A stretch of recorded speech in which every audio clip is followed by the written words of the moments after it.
इसका recording studio Ekangar सराय।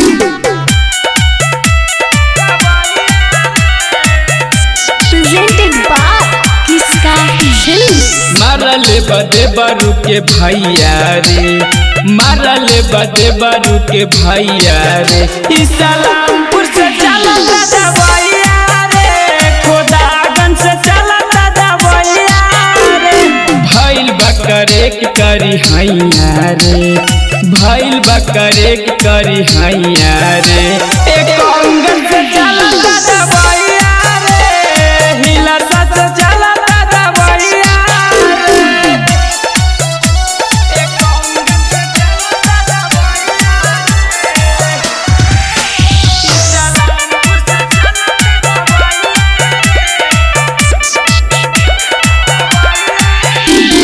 जाके हम यार करनी एक सारा तब आराम नहीं भाई, रोज रोज सुई लगले से कमरिया लगे कि सुन होई गई।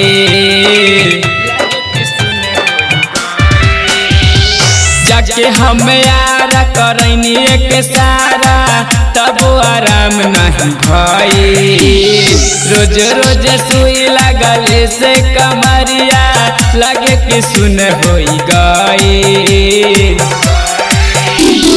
काट ले ओठ के ललैया रे, चाट गईले ओठ के ललैया रे, खुला से गन से चला दवाइया रे, इस्लामपुर से चला दवाइया रे, भइल बकरे के करी हैया रे, भइल बकरे के करी हैया रे, एकंगन से चला दवाइया रे, हिलसा से चला दवाइया रे,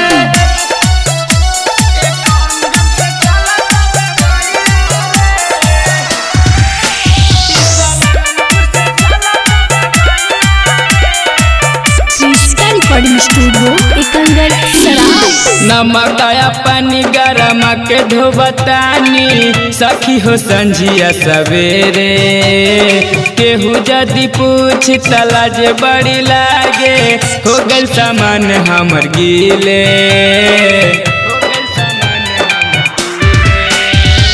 नमकाया पानी गरम के धोबतानी सखी हो संझिया सवेरे, केहू जदि पूछ तलाज बड़ी लागे, हो गल सामान हमर गीले।